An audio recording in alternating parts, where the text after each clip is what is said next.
Welcome to today's Association of the U.S. Army Thought Leaders Podcast. This is Colonel Retired Dan Roper, AUSA's Director of National Security Studies. We're fortunate to be joined by one of the Army's foremost experts on Joint All-Domain Command and Control, JADC2, Colonel Andre Abadie. He's a PhD Signal Corps officer who's serving as the solutions architect for networks, artificial intelligence, and cyber for JADC2 and Project Convergence for U.S. Army Futures Command. Colonel Abadie, welcome to Thought Leaders. We're looking forward to hearing from you today in order to better understand the many initiatives, both internal and external to DoD, related to JADC2 and the potential impact on U.S. military operations, particularly, of course, with respect to the U.S. Army. Now, approved by Secretary of Defense Lloyd in May of this year, JADC2 has received a lot of attention in the defense media. But before we dive down and get into specifics of the Army implications, it'd be helpful for you to tell us what exactly JADC2 is, since it's variously been described by different joint and OSD officials as a concept, it's been described as a strategy, and it's been described as a principle. Could you help us better understand what it really is? In its simplest sense, it's the future. It's our leadership recognizing that transition from an industrial age force to an information age force.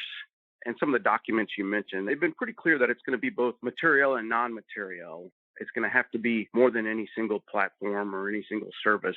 And I think those are the things that are really the most important piece as people try to get their head around it. As we lean towards things and everybody wants to build the next new thing, I think we lose sight of the transformational change that JADC2 will bring in terms of how we organize for combat and how we fight as a joint force. And if it's anything, it's going to be the unifier to bring a lot of different stakeholders together. That starts with the joint staff and the separate services. But I think true unity is going to come from a number of the other enablers, whether they be certain agencies or activities that support our defense ecosystem. You somewhat anticipated my next question, which was, how is JADC2 going to relate to some of the other high-level initiatives, like the joint warfighting concept and the supporting concepts for fires, contested logistics, and information advantage? I think it's going to anchor those documents in the operational problems that we're trying to solve. There's two dynamics going on specifically when it comes to concepts. And what we're finding is the enemy has a vote. We all understand that. And so it's to some degree, how do we need to shape the way we fight in the future to account for what we see certain adversaries doing in their own space. But the second piece is taking that thought and really starting to understand emerging technologies. And when I say emerging technologies, I generally in this space focus on artificial intelligence, robotics, and autonomy. And there's a number of individuals out there that really see those three as the enablers for what the future fight will look like. The joint warfighting concept is really the preeminent document that's going to bring this way forward, because that document is going to talk about the concept required capabilities that are necessary for us to fight in that manner. And then it's going to start to really help us understand the different changes that are going to have to occur. And the goodness to all of this, at least from my limited perspective, is the senior leaders that I've had the opportunity to engage with are excited about what the future holds, but they're also not holding on to any preconceived assumptions of the past. And that bright look, that acceptance to the necessity of change is really, I think, going to be the secret for the whole Department of Defense going forward. And that's the secret that'll make a concept actually make the evolution towards a reality and towards doctrine. That's encouraging to hear, because I think we've all lived through some previous transformational modernization efforts that did not do that. So the fact that the senior leaders are going in with their eyes wide open to the risk of that is going to be very important and pay off down the road. Now, while JADC2 is clearly joint by nature, what are the specific characteristics and capabilities that the Army's seeking to do with JADC2, and what will it look like? I think I'd group the Army characteristics into three themes, if you will. The first is, how do we enable joint combined overmatch for a more lethal force through JADC2? Second, how do we address the demands of the joint operating environment? Currently, that's defined as 2040. And more important, within that environment, the C2 integration with our mission partners. And that's beyond just joint partners. That gets into coalition partners, interagency, et cetera. And then I think the third one that doesn't get talked about a lot, but again, if we're talking about seizing opportunities, the Army realizes that we need to generate favorable procurement outcomes. And so there's going to be broader changes necessary for us to achieve JADC2. And that's really well with some of the department's designs on process reform, et cetera. And so the Army thinks that's important, that we pay attention to favorable procurement outcomes. So when I talk about a more lethal force, we start with lethality, but for us, it's how will we achieve this idea of convergence? And in the Army, we generally talk about bringing together all sensors. Once a target or a threat is identified, then how do we get to the actual best shooter to engage that threat? And then finally, making sure that it goes through the appropriate command and control node. And all that has to happen at speed. For lethality, we also look at scalability. We're getting to the point with modernization, as I mentioned before, going from an industrial age force to an information age force, where pretty much every troop and every platform is a network sensor. And so this idea of a joint kill web is really quite dense. And how do we account for that scale that the Army is going to require for us to propagate JADC2 across the force?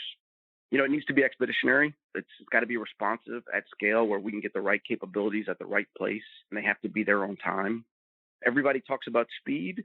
How do we see, understand, decide, and act first?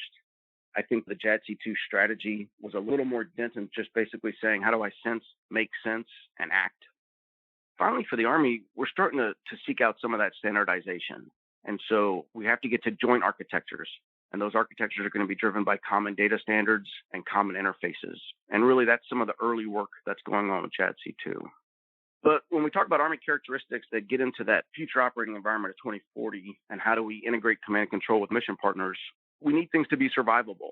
There needs to be not just a resilient, defensible technology in the field when it's deployed, let's say in conflict or some level of competition or crisis, but that also gets that protected development throughout the industrial base. And we have to pay attention to how we do protection of these technologies as they're under development and as we're working to integrate them. For the Army, mobility is absolutely critical. So how do we support command and control on the move? How do we do that with dispersed and decentralized formations? And then I think another piece when we talk about the future operating environment, at least for the Army, is how do the solutions, specifically material solutions, how are they tailorable? How do they enable agility and integration to complement what we call multi-domain formations? And that's really important because we need combatant commanders to be able to organize for purpose. And so when the Army provides those forces, that commander in whatever region they're operating needs to be able to take those assets, those capabilities, and organize them as they see fit with their understanding of the mission. And then the last piece was just talking about procurement outcomes. You hear a lot about the different opinions of what the budget is now, what it will be, et cetera. But I think what we're finding, especially for the Army, with the great collaboration we're having with the other services, is you start to see some level of commonality where we can come together and start to reach consensus, which means potentially partnering for material solutions. And when you partner for a material solution, you can probably drive down cost as well as starting to work integration challenges from the very beginning. The Army has a history of that with the Marine Corps. That's both being land forces, but there's nothing to say that that can't extend really to all those services. We're also concerned about affordability. This is where, again, it gets back to that concept of scale. So as the joint force is examining and exploring a specific material solution, then we need to make sure that that solution doesn't become cost prohibitive as each service adopts it at scale. So, the Army, we're incredibly concerned about scale because we're talking about troops and platforms at a number and a quantity that's generally higher than our other service peers. And then the last thing I think I'd talk about, in terms of being a little more favorable in procurement outcomes, is these technologies need to be intuitive. They need to have simple interfaces that minimize the training requirement, that allow us to accelerate mastery at the individual level. But more importantly, those user interfaces are equally familiar, whether you're a soldier, a sailor, an airman, a Marine. We need to have those abilities because that will both drive down the cost of training, but it'll drastically reduce some of the current dependencies we have on contracted support out in the field. And so therefore, if we capitalize on the generation, which some people are calling, digitally native, we'll have the opportunity to start presenting things that are a little more intuitive and therefore will be quickly accepted and, more importantly, mastered and integrated in some ways that we probably can't even understand. That's the Army characteristics, where it's a blend of how we fight and win with lethality. It's a blend of recognizing the need to partner with that future operating environment. And then it gets into the business of how the Army runs and how do we procure things and how can we, coming together with the joint teammates, make that a more favorable outcome. I didn't realize JADC2 touched practically everything that the military does. And you just described some of the transformational changes that'll be required.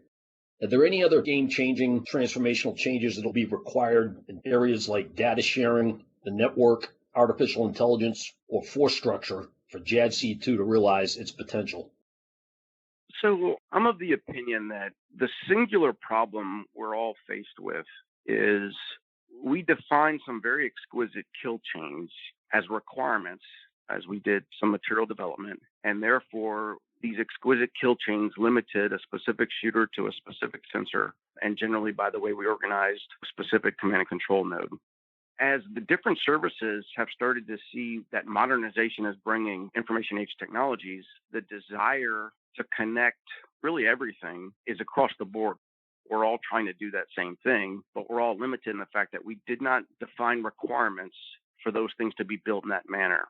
So it's almost re-engineering, whether it be different fifth-gen aircraft attempting to communicate, or whether it be a fifth-gen aircraft and a land component trying to communicate in a manner that just wasn't defined at the genesis of the requirements process. But as we're all pursuing that singular goal, we're realizing that it's going to be cost prohibitive to, number one, re-engineer everything, but really, number two, to allow everything to connect to everything.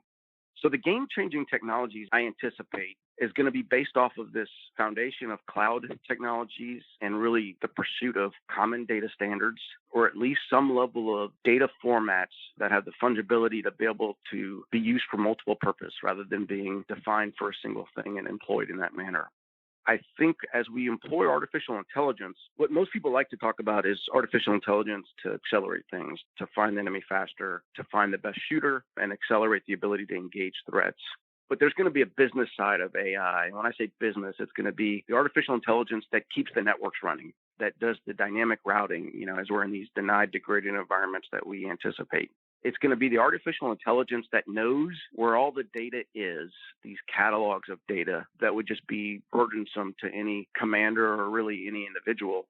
But by understanding a commander's decision points and the individual data points that feed those decisions, that artificial intelligence will be able to go out and find out if that data is available. And then if it is available, how do you get it back into the commander's decision cycle? And so there's going to be a side of artificial intelligence that, if it's done well, will be transparent. But it'll be that ability for a commander at the point of need to try to make a decision, and the machines can operate at machine speed to inform that decision in the optimal way forward.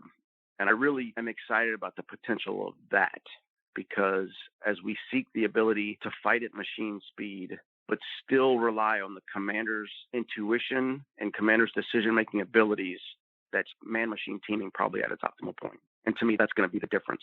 And based off of that difference will allow the Joint Staff to start to look at different ways for us to organize and different ways for us to present that force where our nation needs to be called. Because what will happen is the technologies will provide what I would call optionality. The technologies will put a commander in need with options to use different types of shooters from different services, or options to get data points that weren't necessarily resident to that command node in order to broaden his or her understanding of the battle space, and then more importantly, to enhance the decisions they make. To me, that'll be the game changer. Certainly sounds like that would be a game changer if you can pull all that together. Now, we've heard the Chief of Staff of the Army, General McConville, talk about combining range, speed, and convergence to achieve decision dominance and attain overmatch. So what role does JADC2 play in making this a reality? I think the first part, when we talk about speed, that's where JADC2 is going to drive the charge for us operating at machine speed.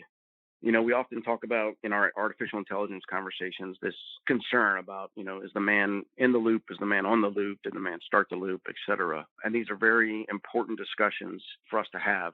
But really, we haven't even built a loop yet in most cases. And so the ability for JADC2 to deliver technical solutions that allow these machines to operate seamlessly and at machine speed will show us what the optimum is in terms of fast, but will still allow our leadership, our professional values to dictate where that man in the loop is, and ensure that we maintain the ability to fight and win, but to fight and win with the values that we have as a profession. When we get to range is going to be a combination of things. In some ways, speed will create range because a commander operating at speed can shape the geography of the battlefield. But it's also going to be about the ability to have access to multiple capabilities, multiple shooters, which will change the range equation for most commanders, as they historically have had whatever organic capability at their disposal, and that's what they were limited to. And it really created this conundrum in terms of position in time and space. Another aspect for the range that we're finding that I think is really important is the use of artificial intelligence and unmanned teaming. So the ability to deploy autonomous sensors that can collaborate and start to extend a commander's battle space in terms of what he can see. And by doing that, we're changing the risk calculus for that commander. When scouts would go out, it'd always be about how far forward before they were at the threat of the enemy. Now that we have these unmanned capabilities, the risk changes, and that commander can deploy those even more forward to kind of extend his ability to see the battle space, and then potentially be a little more proactive versus reactive, which will go back and contribute to that speed equation. When we bring all this together, the Army's calling that convergence. It's one of the three tenets of multi-domain operations. And we see that convergence as delivering information advantage. And then once you have information advantage, it will yield what the chief is talking about in terms of decision dominance.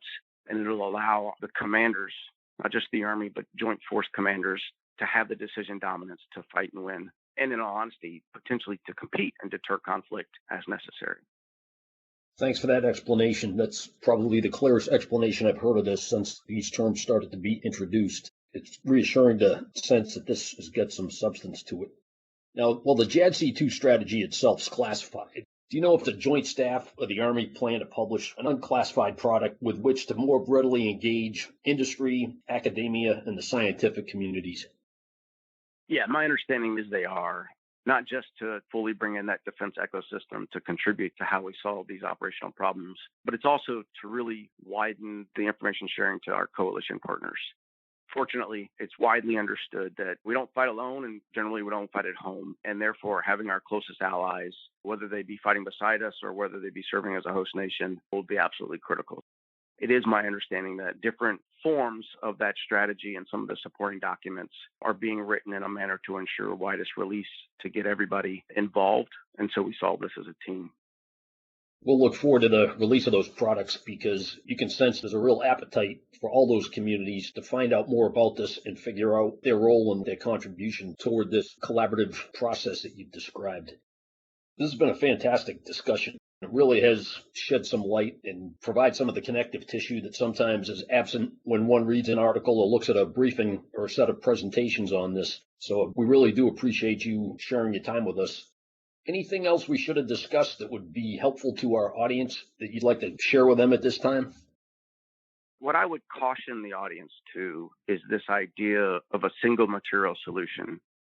We have a number of historical examples of acquisition programs that clearly did not end well, but often it's because they were looking for that one size fits all, that one single silver bullet to solve some problem. Sometimes they were ahead of the technology, and then sometimes they unfortunately were pursuing problems that, at least at this point in time, physics can't solve. Again, like the strategy says, it's going to be material, but it's also going to be non-material. And when we're having conversations, we need to be less concerned about a product and more concerned about the problems we're solving and how we solve them. And when we allow ourselves to look past just a singular thing or a material solution, and we expand that thought to how both people and talent, as well as potential processes and changes in terms of how we organize, could bring similar solutions. And that's really what I think is important. And we benefit a great deal with the existing collaboration and the energy that at least I've seen every service bring to this. And I think as long as we keep that wide-eyed look and we focus on the problems we're trying to solve, I think we're going to be in really good shape. I'd ask the audience for a little patience because unfortunately these things don't necessarily happen fast.